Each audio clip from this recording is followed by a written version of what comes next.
kalau tiga sungai di Medan ini kering, otomatis lahan pertanian di Deli Serdang gagal panen. Kalau kami berprinsip, mari sama-sama kita apa yang bisa kita buat.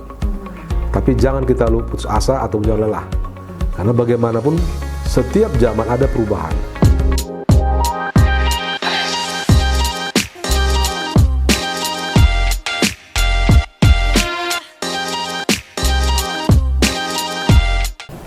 Halo semuanya, selamat datang di podcast Yayasan Pusat Kajian dan Perlindungan Anak. Hari ini kita akan membahas topik yang berkaitan dengan HKBN, Hari Kesiapsiagaan Bencana Nasional tahun 2025. Dan untuk topik kita pada hari ini, kesiapsiagaan komunitas dalam menghadapi ancaman bencana. Nah, bagaimana komunitas bisa lebih siap dalam menghadapi ancaman bencana? Dan juga bagaimana komunitas masyarakat berkolaborasi bersama pemerintah. Hari ini saya sudah hadir dua narasumber kita yang akan membahas topik kita pada hari ini.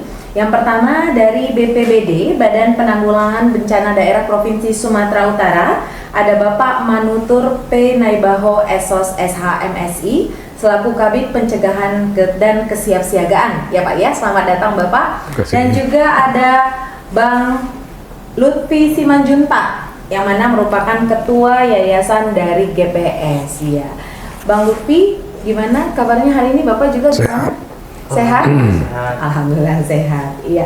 Nah, berkaitan dengan Hari Kesiapsiagaan Bencana tahun 2025, nah kita mengangkat temanya ini kebetulan berkaitan dengan komunitas ya.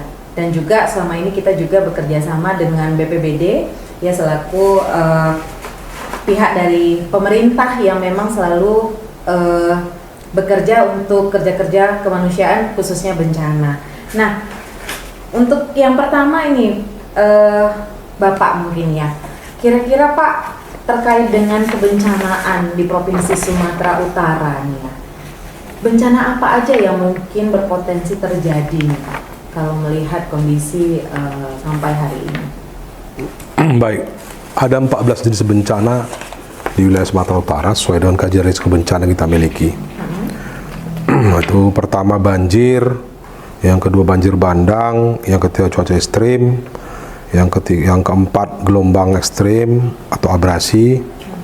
Nah, selanjutnya lagi kekeringan, yang keenam letusan gunung berapi, yang ketujuh tanah longsor, yang ke-8 tsunami, yang ke-9 kegagalan teknologi, yang 10 epidemi wabah penyakit, yang ke-11 likuifaksi, 12 COVID-19, 13 gempa bumi, dan yang terakhir kebakaran hutan.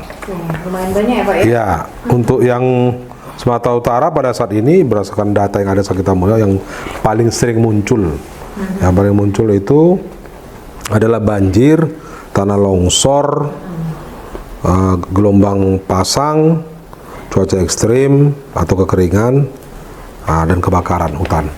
Itu yang sering sekarang. Untuk wabah penyakit ada juga, tetapi tidak banyak. Wabah penyakit demam berdarah di Nias beberapa bulan yang lalu. Oh iya.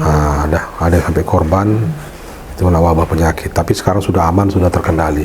Okay. Itulah jenis bencana yang ada di Sumatera Utara sesuai dengan kajian risiko bencana. Ya. Dan mungkin belakangan ini curah hujan cukup tinggi, potensi banjir juga ya, terjadi ya Pak ya? Iya. Nah, kalau Bang Lutfi sendiri, ini kan dari Yayasan GPS ya? Ya. Nah, boleh ceritakan sedikit nggak Bang, GPS itu sebenarnya apa? Atau mungkin komunitas dari mana? Nah, jadi GPS sendiri adalah sebuah yayasan independen yang namanya arti itu Gerakan Peduli Sungai. Memang secara nama dia Gerakan Peduli Sungai, tapi kita memiliki 3 program utama Kak. Yang pertama adalah konservasi yang difokuskan kepada gerakan akar rumput untuk ekosistem di sungai. Dia dari hulu dan hilir. Hingga dari hulu hingga ke laut kita concern di situ. Nah, tapi kan bagi sebagian karena namanya Gerakan Peduli Sungai, dia hanya terpaku ke sungai pelan, tidak. Kalau kita ada yang kedua itu namanya pendidikan lingkungan. Itu lebih kepada edukasi dan pemberdayaan masyarakat.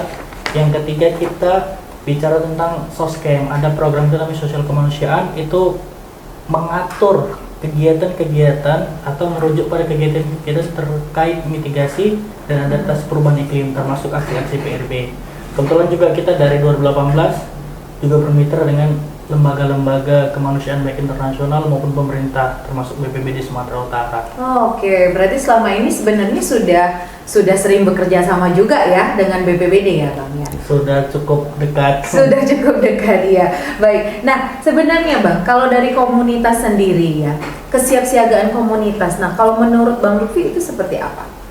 Kesiapsiagaan itu kan sebenarnya bahasa awam ya, bahasa keluhnya adalah siap tidak kita. Nah, problemnya adalah kita terkadang tidak sadar bahwasanya bencana itu kan hadir. Nah, kita harus garis bawahi dulu. Bicara kesiapsiagaan berarti kan bicara bencana. Nah, bencana ini kan sebenarnya merujuk kepada satu hal di mana bencana itu bisa dikatakan bencana apabila dia mengakibatkan kerugian. Misalnya material kah, rumah, atau juga korban jiwa.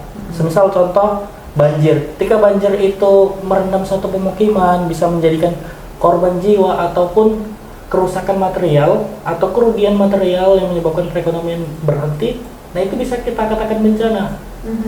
Banyak juga kasus, contoh seperti kita perjalanan, kita kebetulan di Sumatera Utara. Kita perjalanan menuju ke Kabupaten Karo atau ke Langkat. Kita lihat perbukitan itu banyak longsoran-longsoran di bukit-bukit itu. Tapi karena tidak ada timbulnya korban jiwa, tidak ada kerugian material, maka itu bisa kita sampaikan itu bukan sebuah bencana.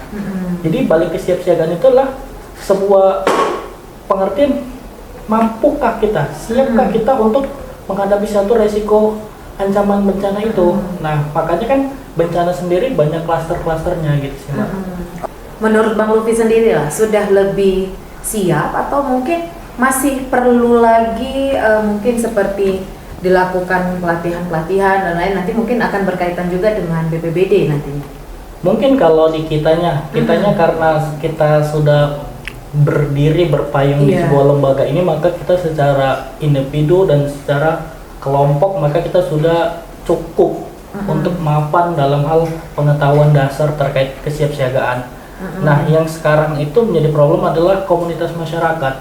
Nah, kita juga harus pahami terkadang di diri kita sendiri kita merasa bencana itu beresiko. Semisal banjir Medan ya, kita konteks ambil contohnya Medan.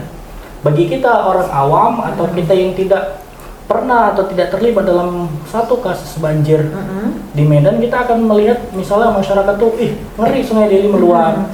Sungai-sungai yang di Medan seperti tahun lalu itu meluap sampai BPD provinsi, kota, kabupaten juga kewalahan karena di Sibolangit longsor, di Medan banjir. Nah, ternyata masyarakat tepian sungai itu dia merasa itu adalah satu kejadian, bukan suatu bencana. Itu hanya peristiwa rutinitas. Nah, makanya kesiapsiagaan itu kita harus bangun klaster. Makanya di kita ada program kita tuh 2 yang kita sasar. Yang pertama tuh namanya Satuan Pendidikan Aman Bencana. Kebetulan di HKBN kemarin baru pemecahan rekor muri ya Pak, BNPB itu 700 atau 7.000 sekolah terlibat dalam kegiatan itu. Lalu yang kedua kita ada namanya programnya Edarling Kak. Edarling itu edukasi sadar lingkungan. Kita tuh biasa roadshow. Kebetulan kita sejak 2018 itu bermitra dengan desa-desa tangguh bencana. Termasuk kita yang mensuplai beberapa desa itu rumput petiper awal digaungkan. Dari dulu almarhum Pak Riadil kita sudah komitmen kita turun ke desa-desa itu semacam pelatihan pembuat jalur evakuasi. Terakhir satu program ada pernah kita bangun tuh saat banjir bandang Labuan Batu Utara. Kita sampai tahap rekonstruksi di sana. Jadi di situ itu adalah daerah yang dulunya bekas lumpur hidup. Nah, sehingga masyarakat itu terkepung. Nah, disitulah kita mulai bangun pelatihan-pelatihan terkait bagaimana sih manajemen kebencanaan di level masyarakat. Itu ya, baik.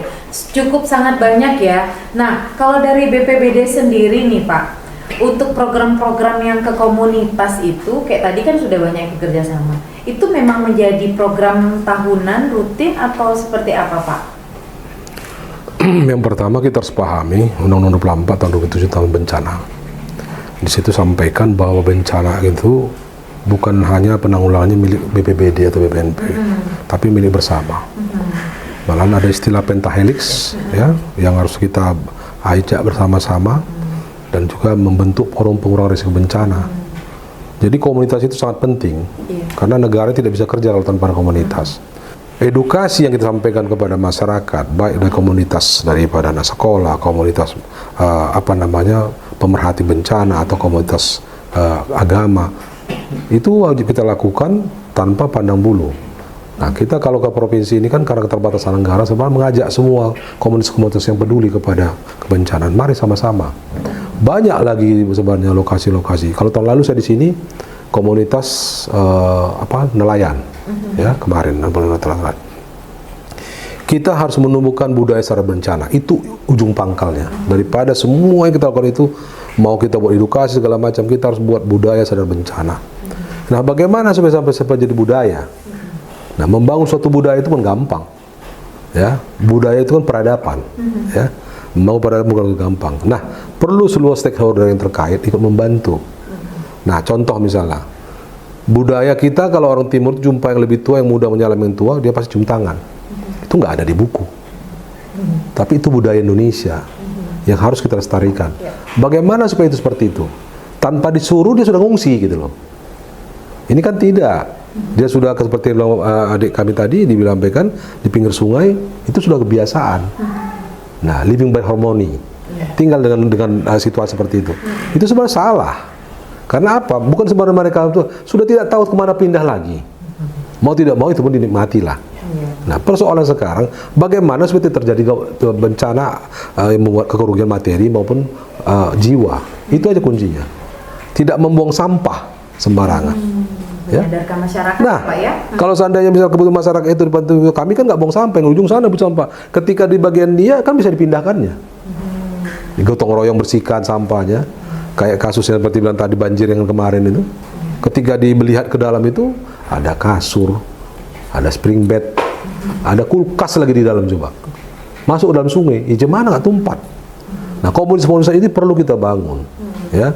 Itu saya bilang tadi, semua ini ada milik bersama. Bencana ini kita ada bersama, bukan milik BPBD, seluruh masyarakat. Disesuaikan dengan komunitas masing-masing. Kalau pengurus pengajian juga bisa, pengurus remaja masjid juga bisa. Nah, itulah perlu kita edukasi. Nah, edukasi tadi itulah nanti menimbulkan budaya sadar bencana.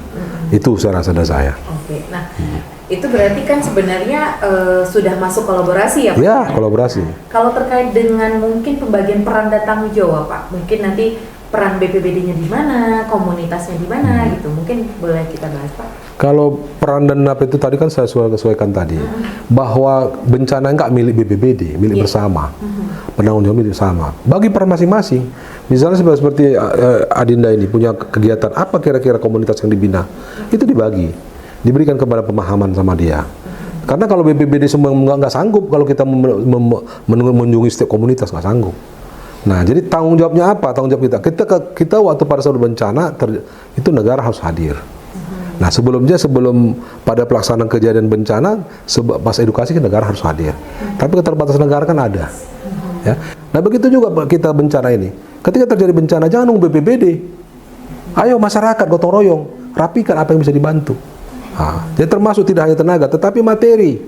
Mungkin pada konsep pentahelix ada pengusaha di dalam yang rela mungkin mau nyumbangkan beras, gula, Indomie, silakan, gitu loh. Kita tidak melarang, silakan, karena ini kalau bencana itu milik bersama. Tidak pula mengatakan, oh itu kampung orang itu aja nggak usah dibantu, tidak bisa. Indonesia ini kan penuh kemanusiaan, makanya ada di Pancasila kemanusiaan adil beradab. Nah, fungsi kemanusiaan itulah kita dorong di dalam komunitas ini. Jadi pembagian tugas yang ditanya tadi, semua rata, tidak ada ini lebih jago, lebih hebat, tidak, sama kedudukannya di mata hukum di Indonesia. Itu saya rasa. Tapi mungkin ada yang ngelit ya Pak ya, sebagai pimpinan satgasnya mungkin ya, bahasa istilah kalau dalam kesiapsiagaan apa tuh Pak? Kalau di kesiapsiagaan kita kan prabencana. Oh, oke. Prabencana. Kalau sudah seperti bencana itu darurat bencana, itu beda. Nah, maka saya bilang tadi, ketika darurat bencana, ya semua rame datang. Tapi ketika seperti kesiapsiagaan tadi, tidak ada peduli. Tidak ada yang menasihati. Kalau misal jumpa sama orang di pinggir jalan membawa sampah ke sungai, bilang, Bu, Pak, jangan dibawa sampah. Nggak ada. Udah biar aja sampah gitu. Begitu banjir, baru sadar dia, supaya termasuk buang sampah kemarin saya larang.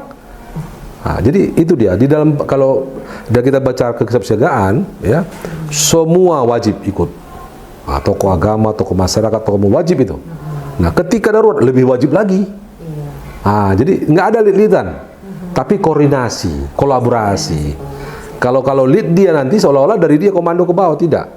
Nah, kecuali nanti misalnya memang kalau sudah bencana provinsi, ya, melibatkan beberapa kabupaten, misalnya Gunung Merapi, karena kabupaten-kabupaten kan tidak bisa jalan main sendiri, harus dipimpin. Nah, itulah perlu gubernur di situ untuk membantu kabupaten Deli Serdang dan Tanah Karo tidak saling tunjuk. Ketika bencana itu mengarah ke Deli Serdang siap menampung bagaimana pengungsinya. Seperti itu dia. Berarti intinya setiap ada terjadi bencana ini adalah tanggung jawab bersama. Iya, bercermin kepada negara lain seperti Jepang misalnya. Ya, mereka adalah negara yang paling siap menghadapi bencana. Sebesar manapun bencana mereka lakukan, mereka terima, tetapi jarang ada korban. Kalaupun ada korban sedikit, minim sekali. Nah, di sana dan mulai dari TK diajari bagaimana kalau terjadi bencana. Baik itu kebakaran, baik gempa bumi, diajari. Kita kan tidak.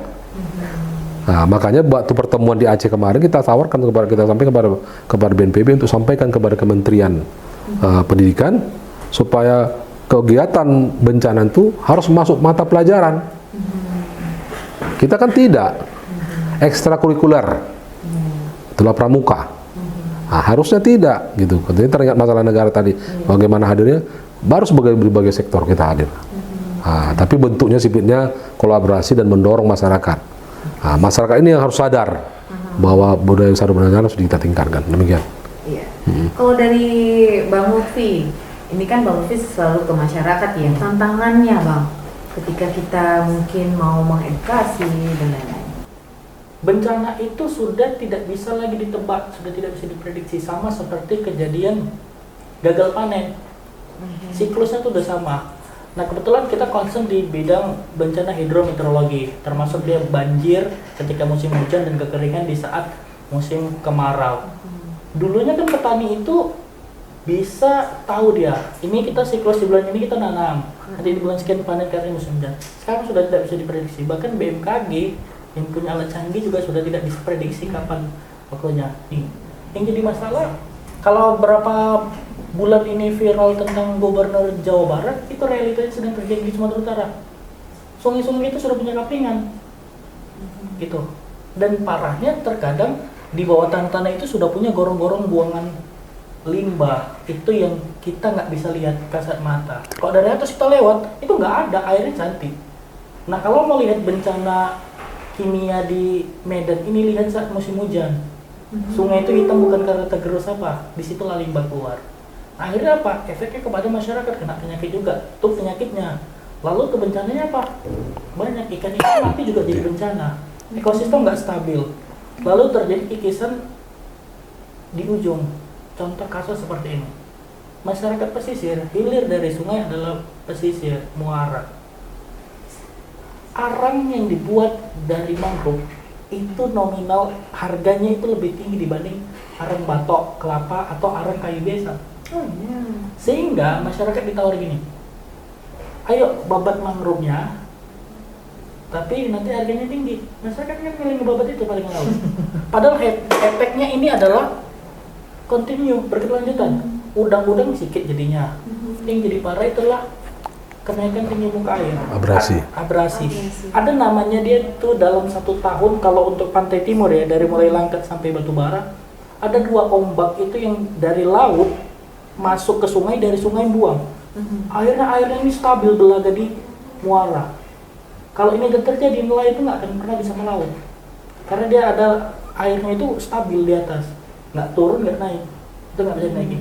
Jadi efeknya double. Yang jadi problem, ini kan masyarakat ini disuruh. Sebenarnya kalau mau bicara bencana, ini sebenarnya konteksnya jauh di atas ini ada. Bisa nggak kita sama-sama mendorong bagaimana perusahaan-perusahaan perusak lingkungan ini di cut? Nggak bisa. Contoh, untuk saya kebetulan anggota tim koordinasi pengelolaan sumber daya air di bawah Kementerian PU, kebetulan BPBD juga ada untuk pembicara di situ. Di TKPSDA kita sudah menyurati. Kalau kita lihat kan, tahu kita kan sungai-sungai yang di kota, sungai yang di daerah ini sudah habis. Satu-satunya opsi secara kemampuan teknik sipil, bendungan Lausi Meme adalah satu-satunya cara untuk meminimalisir banjir Medan. Andai itu juga tidak mampu, maka banjir Medan akan menjadi rutinitas. Nah problemnya apa? Coba kita jalan sekarang ke Sipulangit, lihat bukit-bukit kita sudah mulai rata. Siapa orang-orang di balik? Nggak sanggup kita untuk itu. Jadi yang cukup besar Pelik. tantangannya Gitu. ya. Pelik masalahnya, pelik. Jadi kalau kita bicara, satu sisi kadang kita bicara terkait nurani kita. Kita marah ke masyarakat buang sampah yang memang konteksnya nampak di mata kita. Tapi ada sampah yang lebih besar gitu. Sampah yang besar, tapi di belakangnya itu siapa? Makanya kalau mungkin kayak seperti kami lah Pak, naik bahu, kami ngejalan gini. Sungai-sungai di Sumatera Utara udah saya jelajahi. Artinya apa?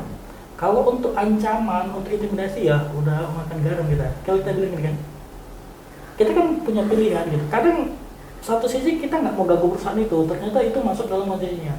Contoh yang sekarang baru disegel sama Deli Serdang, Sungai Ular itu bentuknya udah C. Sungai Ular itu udah dibelokkan gini. Ini sungai lurus. Iya. Ini jadi belok C. Kalau kita mau ke bandara lewat bendungan Serdang yang ada di Batangkuis, coba lihat itu nggak pernah ada air bendungannya. Iya. Karena di atasnya udah dibelokkan gini. Saya udah berkunjung ke situ. Akhirnya nggak ada lagi airnya. Nggak ada. Contoh kasus, itu kan menjadi bencana ketika musim kemarau. Hidrometeorologi saat kemarau, petani gagal panen. Nah ini juga informasi penting. Bencana bukan hanya di saat musim hujan, tapi sekarang ada bencana itu di musim kemarau. Kalau tiga sungai di Medan ini kering, otomatis lahan pertanian di Serdang gagal panen. Atau seharusnya setahun 3 kali menjadi 2 kali aja, berkurang sekali panen aja. Indonesia gawat pasokannya. Yang sedihnya lagi, beras yang ada di Sumatera Utara, khususnya di Serdang, itu adalah beras premium, tapi nggak dimakan sama orang-orang Sumatera Utara. Jadi kompleks nih, Kompleksnya. kebencana semua, termasuk nanti terjadi apa? Bencana sosial. Oke. Gitu. Iya. Karena memang sangat kompleks ya, tapi pastinya kan ada nih usaha-usaha yang bisa dilakukan ya, baik dari pihak BPBD maupun dari pihak GPS ya. Mungkin selama ini Bang Lutfi apa usaha yang sudah dilakukan sama teman-teman dari GPS? Usaha kita itu yang pertama itu kita membangun suatu sanggar namanya Sanggar Literasi Tembung. Di situ kita sediakan fasilitas buku, peralatan menulis, melukis dan sebagainya. Tujuannya apa? Karena anak-anak itu nggak bisa kita bilang, "Dek, ayo nanam pohon dek, dek, ayo titip sampah," nggak mau. Tapi kalau mereka mau main di sanggar itu, mereka mau bawa pulang buku, mereka mau ngelukis atau ikut kelas nari, mereka harus ikut nanam pohon. Atau minimal mereka buat tulisan untuk publikasi. Lalu kita melakukan campaign, kita melakukan kerjasama dengan beberapa lintas sektor seperti yang dibilang Pak Nebaho itu pentahelix, sekarang kita mulai berkembang menjadi hexahelix, ya kan? Antara Termasuk media, pengusaha, walaupun sekarang media sudah mulai dikunci gitu. Jadi pokal kita sudah menyasar kepada pemerintah. Nah ini cukup menjadi satu ini juga intervensi yang harus dilakukan mungkin Pak di tingkat BPBD Pak, sedikit masukan. Banyak raja-raja kecil di daerah yang tidak mendukung gerakan-gerakan aktif di desa-desa. Pemangku-pemangku kebijakan kita paham lah raja-raja kecil itu siapa. Mereka merasa terusik ketika kampung itu aktif, ketika kampung itu dipublis. Kita sendiri pernah melakukan advokasi di beberapa desa juga. Raja kecil ini marah. Udah di desa lain aja, nggak usah di sini. Kenapa? Berarti kan ada udang balik bakwan di situnya. Nah, jadi memang konteksnya itu terlalu bicara bencana itu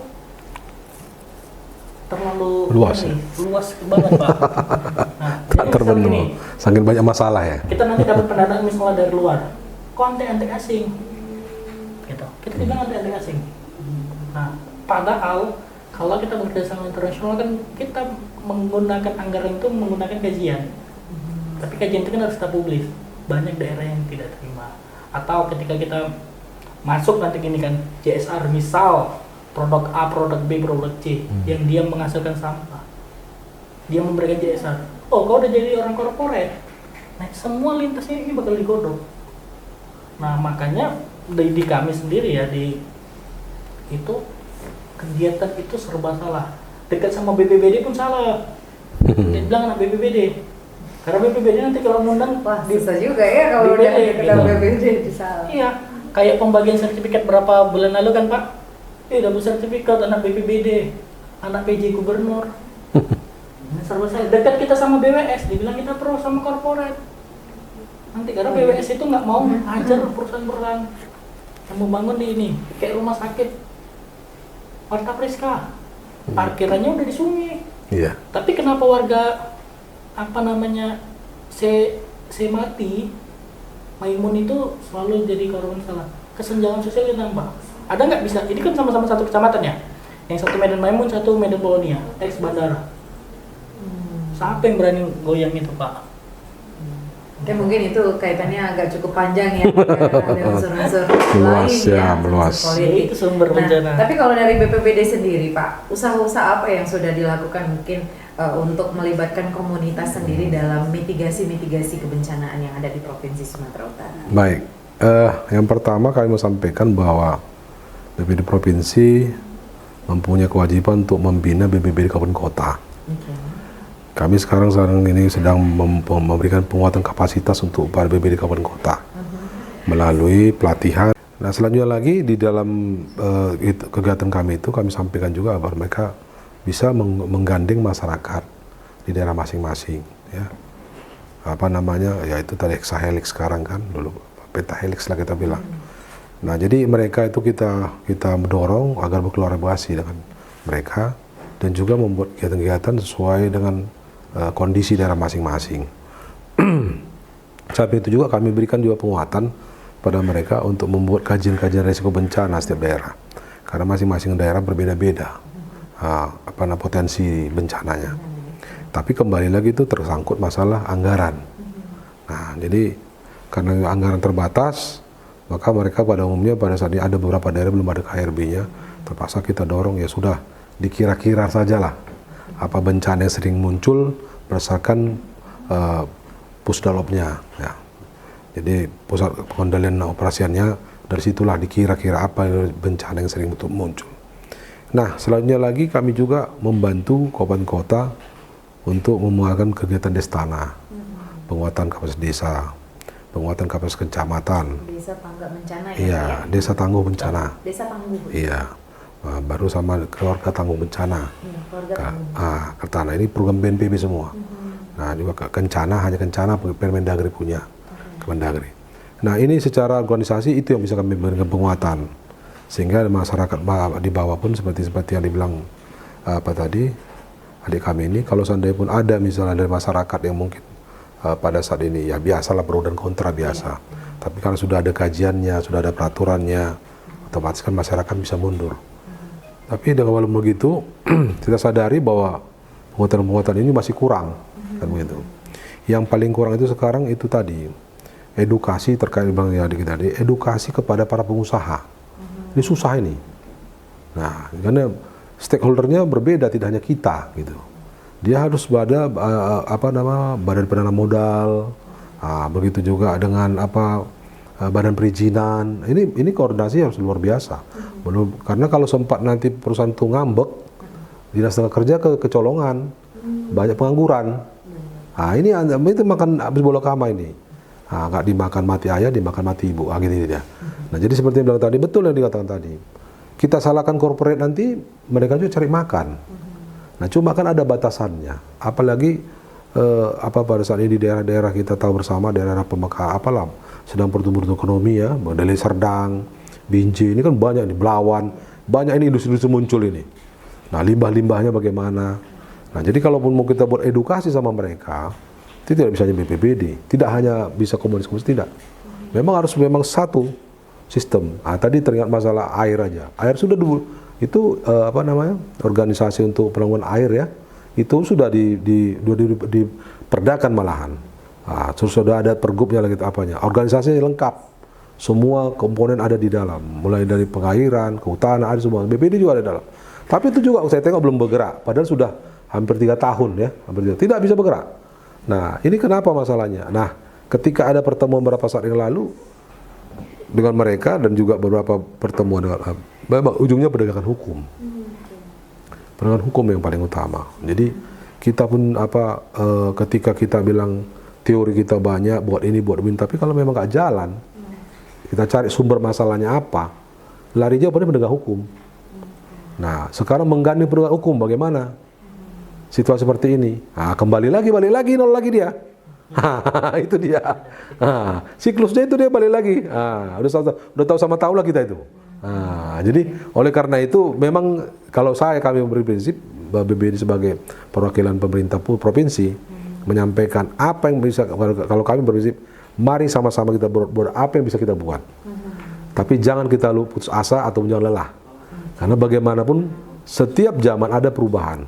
Ya, setiap zaman ada jalan keluarnya.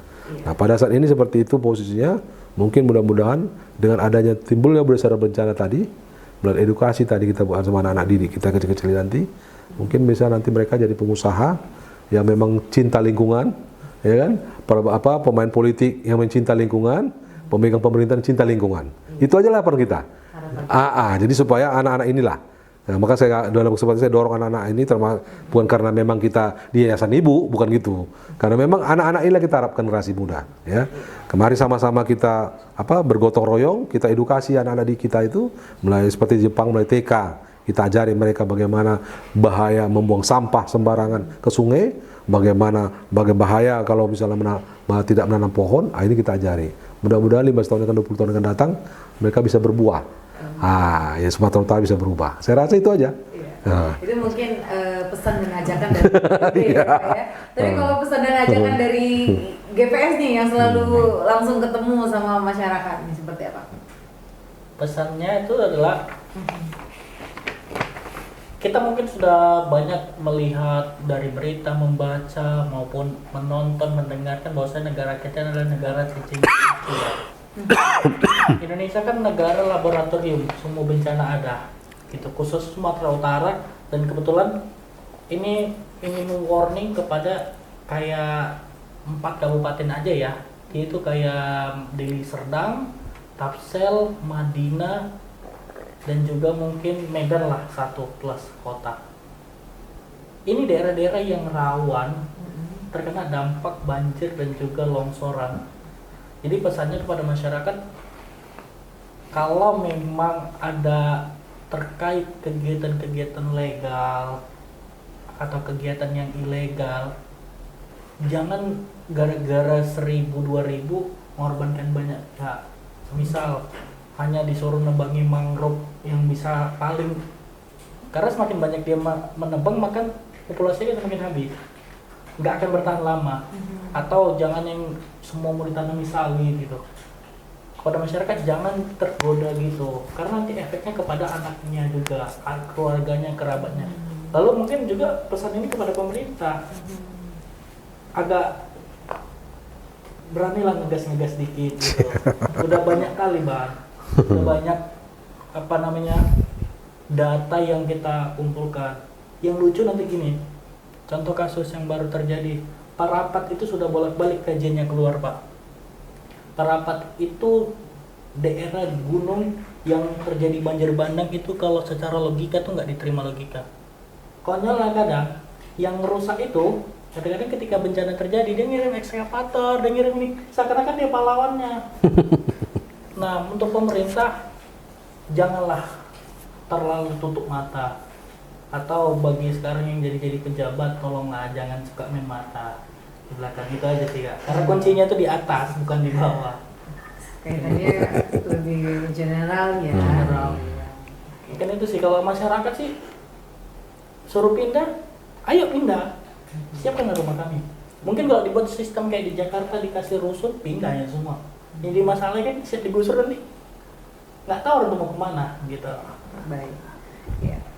Oke Pak, sebagai closing kita pada sore hari ini ya, mungkin dari BPBD ada nggak mungkin closing statement terkait dengan kesiapan masyarakat lah ya, khususnya dalam menghadapi ancaman bencana. Baik, kalau statement dari kami, BPBD ini kan sebagai pemerintah menghimbau dan mengajak masyarakat. Ya. Adanya BPBD ini ditujukan adalah dalam rangka untuk membantu masyarakat untuk sadar akan bencana. Tapi kalau seandainya kami hanya sekedar cuap-cuap dan tidak didengarkan, tidak laksanakan, percuma. Dan terus perlu saya ingatkan lagi bahwa bumi ini kita pinjam dari anak cucu kita, bukan kita pemiliknya.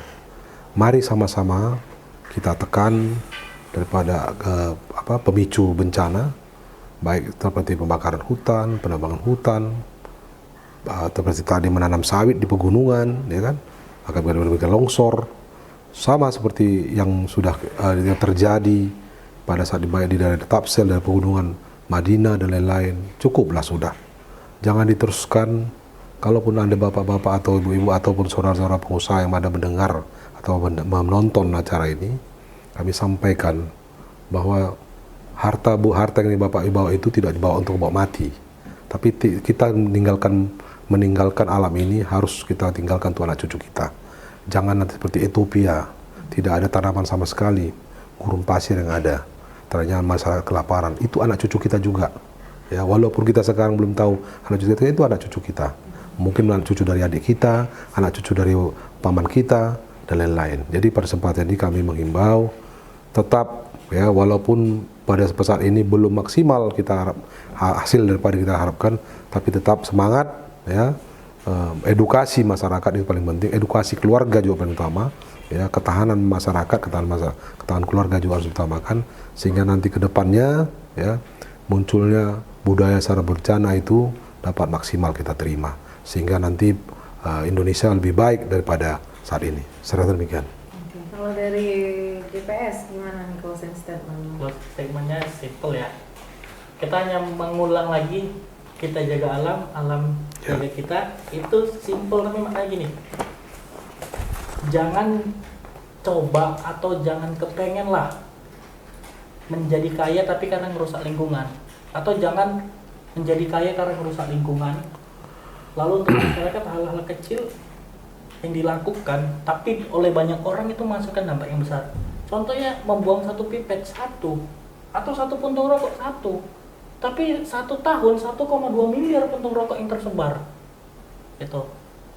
Jadi contohnya aja lah pemilik gudang garam, dia kaya tapi dia tidak mau menikmati itunya. Karena apa? Dia tahu efeknya. Berarti hal kecil gitu, bukan dia nggak mau merokok, memang dia tahu efeknya gitu. Jadi sama dengan masyarakat. Kalaulah sudah tinggal di dekat sungai, masih juga ngebuang sampah ke sungai, wassalam lah udah.